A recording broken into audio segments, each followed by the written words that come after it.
Welcome students ان government school lesson KPK۔ آج ہم Ertugrul کی بات کریں گے، چراغ حسن حسرت کے ارطغرل کی۔ قصہ دراصل یوں ہے کہ ایک دفعہ علامہ اقبال نے چراغ حسن حسرت اور ان کے ساتھ چند دوسرے ساتھیوں کے سامنے ذکر کیا کہ یورپ میں سوانح نگاری کا بہت زیادہ آج کل چرچا ہے۔ سوانح نگار کسی بھی شخص کی زندگی میں پیش آنے والے حالات و واقعات کو اس انداز سے لکھتے ہیں کہ پڑھنے والا تصور کی آنکھ سے وہ سب ہوتا ہوا دیکھ لیتا ہے۔ لیکن اردو میں ایسی کوئی خاص کتاب نہیں لکھی گئی۔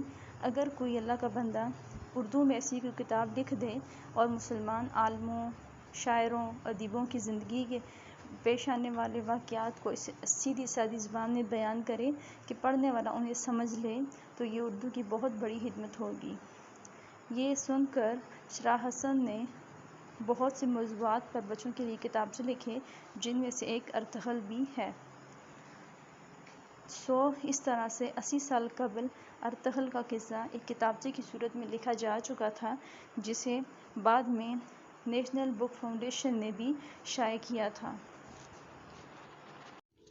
بسم اللہ الرحمن الرحیم۔ ارطغرل ہندوستان سے اترا یعنی شمال کی طرف ہمالیہ کے اس پار ترکستان کا ملک ہے۔ اس ملک میں کہیں اونچے نیچے پہاڑ ہیں، کہیں ریگستان اور کہیں کوسوں تک ایسے میدان پھیلے چلے گئے ہیں جن میں گھاس کے سوا اور کچھ نظر نہیں آتا۔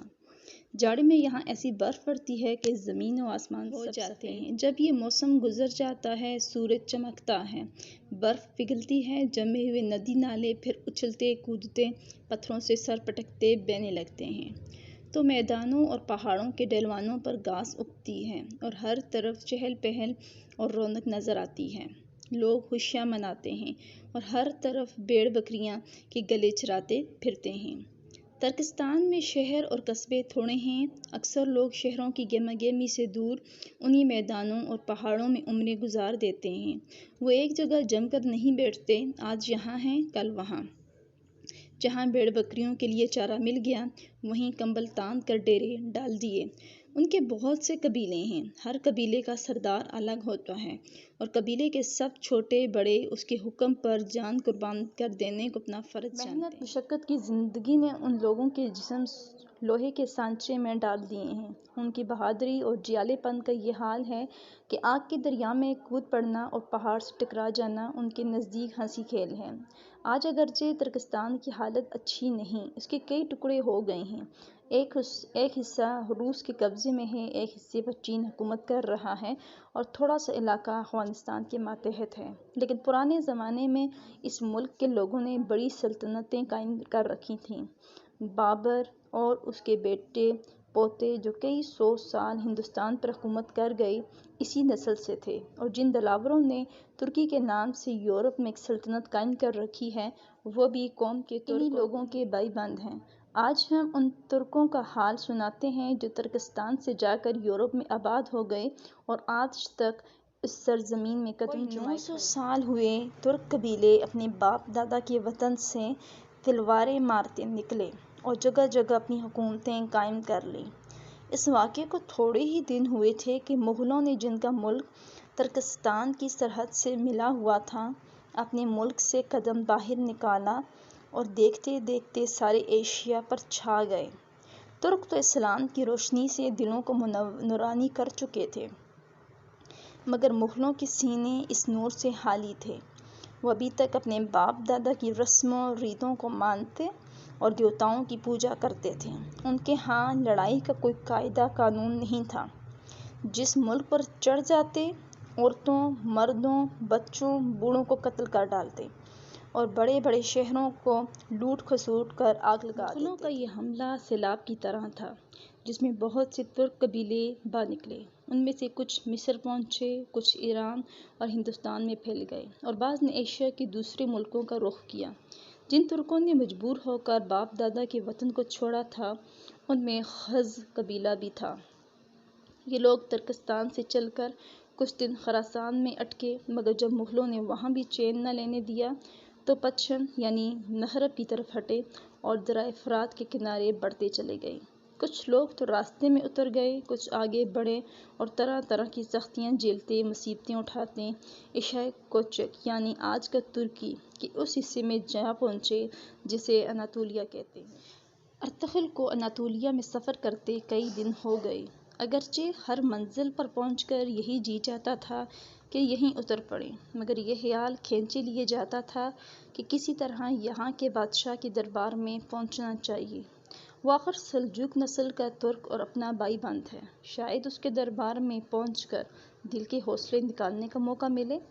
ایک دن یہ بے وطن ایک درہ میں سے گزر رہے تھے، ارد گرد پہاڑیاں تھیں، بیچ میں سے ایک چھوٹا سا راستہ جس میں صرف دو سوار پہلو بہ پہلو گزر سکتے تھے۔ آگے آگے ارطغرل تھا، پیچھے پیچھے اس کے جان باز ساتھی، گلے میں ترکش اور پیٹھ پر ڈالے ڈالے، ایک ہاتھ میں نیزہ دوسرے میں لگام سنبھالے چلے آتے تھے۔ اس لین یعنی قطار ڈوری کے بیچوں بیچ عورتیں اور بچے تھے۔ کبھی کسی عورت یا بوڑھے کے گھوڑے کی زین کھسک جاتی تو ایک سوار گھوڑا مار یعنی کہ دوڑا کے آگے آتا، اسے اتار کر گھوڑے کے ٹنگ یعنی پیٹھی جو زین کو گھوڑے کے جسم کے ساتھ باندھ دیتی ہے کو کس کر باندھ دیتا اور گھوڑے پر سوار کر کے 2 قدم ان کے ساتھ ساتھ چلتا، پھر گھوڑے کو پھرا کے اپنی جگہ چلا جاتا۔ جب کوئی ایسا واقعہ پیش آتا، سارے لوگ تھوڑی دیر کے لیے گھوڑوں کی بانگیں روک لیتے۔ ان سب کے پیچھے خچروں پر خیمے لدے ہوئے تھے، ان کے پیچھے بھیڑ بکریوں کا ایک گلہ جس کی دیکھ بھال کے لیے 10-12 سواروں کا ایک چھوٹا سا دستہ مقرر تھا۔ اس وقت اچھا خاصا دن چڑھ آیا تھا اور گرم ہوا اچھلی تھی۔ ایک ارطغرل کے اصیل گھوڑے نے کان کھڑے کر لیے اور ہنہنانے لگا۔ ارطغرل نے بھاگ روک لی، اس کا قافلہ رک گیا۔ اب جو ارطغرل نے کان لگا کر سنا تو ہلکا سا شور سنائی دیا، ایسا معلوم ہوتا تھا کہ کہیں بہت دور دریا کی لہریں چٹانوں سے سر پٹک رہی ہیں۔ اس نے گھوڑے کو ذرا تیز کیا، جوں جوں آگے بڑھتا گیا شور زیادہ اونچا اور صاف ہوتا گیا۔ ایک جگہ پہنچ کر ارطغرل نے اپنے ساتھیوں پر نظر ڈالی، ان میں سے ایک بوڑھا آدمی جس کے چہرے سے معلوم ہوتا تھا کہ مدتوں بیمار رہا ہے، جسم میں لہو کی ایک بوند بھی باقی نہیں، آگے بڑھا اور کہنے لگا، کچھ سمجھ میں آیا یہ شور کیسا ہے؟ ارطغرل نے جواب دیا، میں تو ابھی تک نہیں سمجھ سکا۔ بوڑھے نے سر اونچا کر کے کہا، میرے خیال میں پاس ہی لڑائی ہو رہی ہے، آگے بڑھے چلیے، آپ کو معلوم ہو جائے گا کہ کیا معاملہ ہے۔ دور جا کر درہ ختم ہوتا تھا، یہاں سے آگے اتار یعنی ڈھلان تھا اور ایک چھوٹی سی پگڈنڈی جھاڑیوں میں سے گزرتی ہوئی نیچے ایک وادی میں جا پہنچتی تھی۔ یہاں انہوں نے دیکھا کہ وادی میں جہاں تک نظر کام کرتی ہے تلوار چل رہی ہے اور گھوڑوں کے ہنہنانے، تلواروں کی جھنکار اور لڑنے والوں کے نعروں سے آس پاس کی پہاڑیاں بار بار گونج اٹھتی ہیں۔ ارطغرل کی سمجھ میں یہ بات تو نہ آئی کہ یہ لوگ کون ہیں اور آپس میں کیوں لڑ رہے ہیں، لیکن اس نے پہلی ہی نظر میں اتنا جان لیا کہ لڑائی برابر کی نہیں، دوپہر ڈھلتے ہار جیت کا فیصلہ ہو جائے گا۔ دونوں لشکروں میں سے ایک کا رخ پچھم یعنی مغرب کی طرف تھا اور دوسرے کا پورب یعنی مشرق کی طرف۔ جو لشکر پورب سے پچھم کو بڑھ رہا تھا میں زیادہ تھا، اس کے گھوڑے زیادہ مضبوط اور سپاہی زیادہ طاقتور تھے۔ اس کے علاوہ سورج اس کے پیچھے اور دشمن کے بالکل سامنے تھا۔ اس نے 2-3 حملے ایسے کیے کہ دشمن کی صفیں ٹوٹنے لگیں اور ارطغرل کو ایسا معلوم ہوا کہ 2-3 حملوں میں لڑائی دو ٹوک ہو جائے گی۔ اگرچہ ارطغرل اور اس کے ساتھی تھکے ماندے تھے اور لمبے سفر نے ان میں ذرا بھی سکت باقی نہیں چھوڑی تھی، لیکن 2 فوجوں کو میدان میں لڑتے دیکھ کر اور کمزور کو زبردست کے قابو میں پا کر ارطغرل کی رگوں میں شجاعت کے خون نے جوش مارا۔ اس کا ہاتھ بے اختیار تلوار کے قبضے پر جا پہنچا اور وہ پلٹ کر کہنے لگا، بھائیوں، اگرچہ ہمیں یہ معلوم نہیں کہ یہ لوگ کون ہیں، ان کا مذہب کیا ہے اور یہ کس نسل سے ہیں، لیکن تم دیکھ رہے ہو کہ ان میں ایک کمزور ہے، دوسرا طاقتور۔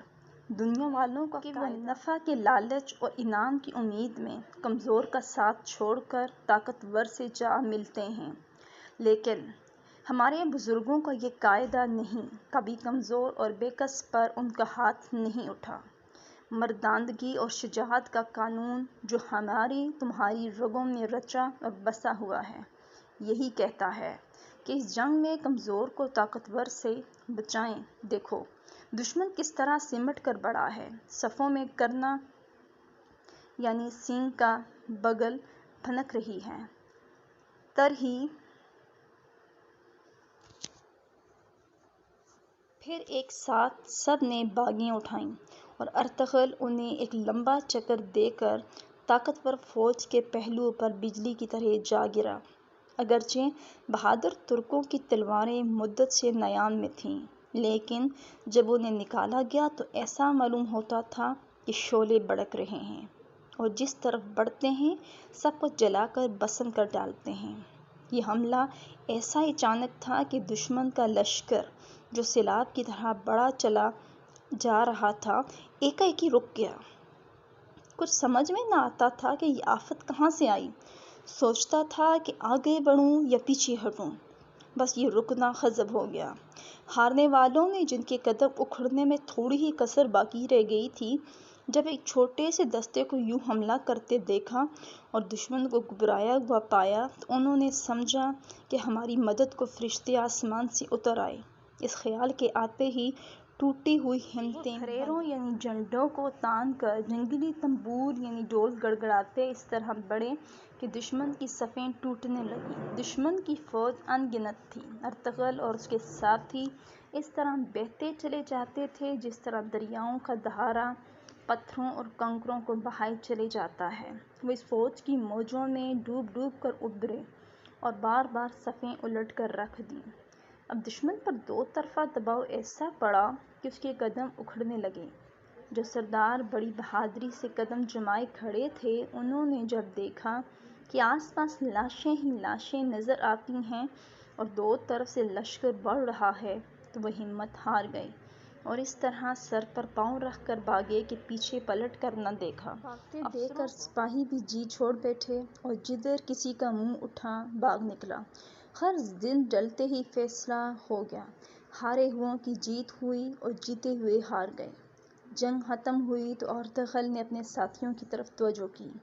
کئی بچپن کے رفیق جنہوں نے بڑے بڑے کٹھن وقتوں میں ساتھ نہ چھوڑا تھا، میدان میں سسک رہے تھے۔ ارطغرل نے بچے کھچے جانثاروں کو سمیٹ انہیں اٹھایا، جو زخمی تھے ان کی مرہم پٹی کی، جو مارے گئے تھے ان کو دفن کرنے کا انتظام کرنے لگا۔ اتنے میں کچھ لوگ اس طرف بڑھتے نظر آئے۔ ان میں سے ایک سردار گھوڑا مار کے سامنے آیا اور کہنے لگا، ہمارا بادشاہ تم سے ملنا چاہتا ہے، کیونکہ آج کی جنگ تمہاری ہی وجہ سے سر ہوئی۔ ہماری سمجھ میں ابھی تک یہ بات نہیں آئی کہ تم کون لوگ ہو، یہاں کیوں کر آئے ہو اور تم نے ہماری مدد کیوں کی؟ سچ تو یہ ہے کہ سب اب تک تمہیں فرشتے سمجھے ہوئے تھے، لیکن جب ہم نے تمہیں اپنے ساتھیوں کی لاشیں اٹھاتے اور زخمیوں کی دیکھ بھال کرتے دیکھا تو سمجھا کہ تم فرشتے نہیں بلکہ ہماری طرح انسان ہو۔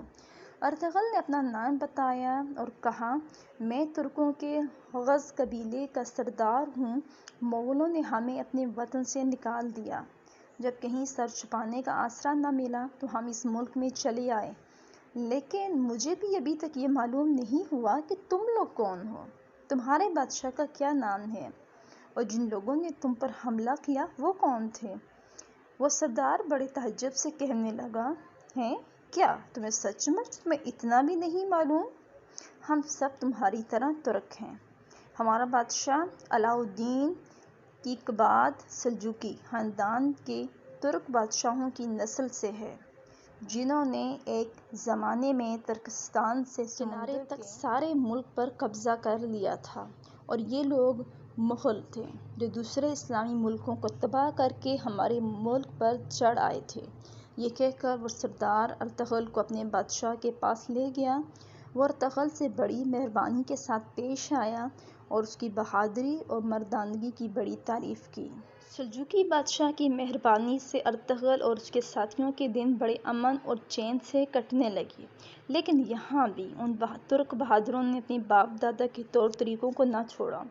انہیں شہروں میں رہنا پسند نہیں تھا، اس لیے گرمی کے موسم میں بروسا کے شہر کے پاس ایک میدان میں خیمے گاڑ دیے۔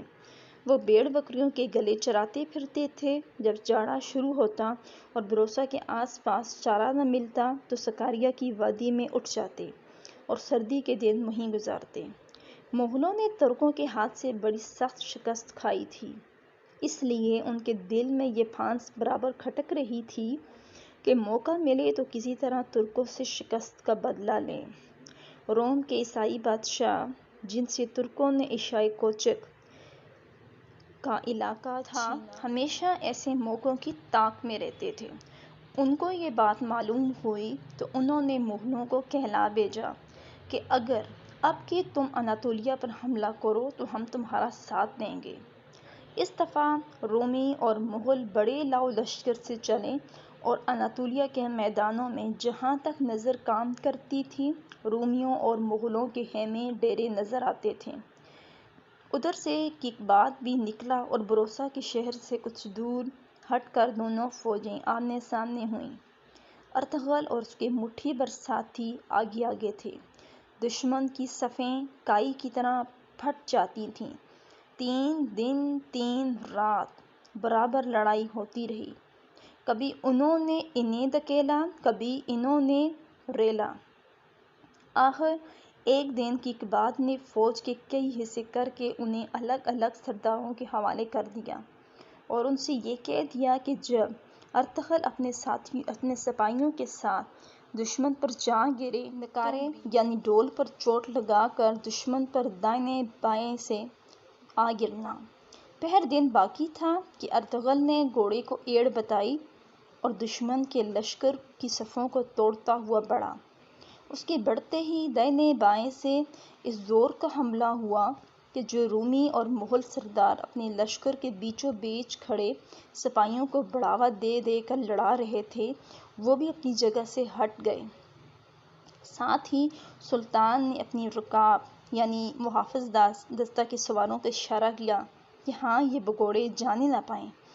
یہ حملہ ایسا سخت تھا کہ رومی اور مغل جو پہلے ہی جی چھوڑے ہوئے تھے ایسے بھاگے کہ پیچھے مڑ کر نہ دیکھا۔ چونکہ اس معرکے میں ارطغرل نے بڑی بہادری دکھائی تھی اور اصل بات تو یہ ہے کہ یہ لڑائی اسی کی ہمت سے فتح ہوئی تھی، اس لیے سلطان نے اسے بہت سا روپیہ انعام دیا۔ اسکی شہر کا علاقہ اس کی جاگیر مقرر ہوا۔ یہ علاقہ روم کی عیسائی حکومت اور ایشیا کوچک کی سلجوقی سلطنت کی سرحد پر تھا۔ اس طرف سے ہمیشہ رومیوں کے حملے کا خطرہ رہتا تھا، مگر ارطغرل نے اس علاقے کا ایسا انتظام کیا کہ رومیوں کو اس کی طرف آنکھ اٹھا کے دیکھنے کی جرأت نہ ہوتی تھی۔ اس علاقے میں گھاس اور پانی کی بہتات تھی، ہر طرف سرسبز میدان جس میں غز قبیلے کے لوگ گلے چراتے پھرتے تھے، جگہ جگہ باغ تھے جن میں ہر قسم کے پھل اور پھول پیدا ہوتے تھے۔ یہاں خدا نے اس قبیلے کو بہت برکت دی اور وہ طاقت اور دولت میں اس ملک کے دوسرے تمام ترک قبیلوں سے بڑھ گیا۔ کچھ عرصے کے بعد ارطغرل کی موت کا بلاوا آ گیا اور اس کی جگہ اس کا بیٹا عثمان قبیلے کا سردار مقرر ہوا۔ اسے ارطغرل کی نیت کا ثمرہ کہہ لو یا کچھ اور۔ یہ پردیسی جو میدانوں کو الٹ کر ہزاروں کوسوں کے فاصلے سے یہاں آئے تھے، 650 سال ایشیا اور یورپ کی قسمت کے مالک بنے رہے۔ ترکی کے سلطان جو ارطغرل کے بیٹے عثمان کے نام پر عثمانی ترک کہلاتے ہیں، اسی بہادر شخص کی نسل سے تھے۔ اگرچہ اب عثمانی خاندان میں حکومت نہیں رہی، لیکن ارطغرل کے قبیلے کے لوگ آج بھی ترکی پر حکومت کر رہے ہیں اور ایشیا اور یورپ کے دونوں براعظموں میں قدم جمائے کھڑے ہیں۔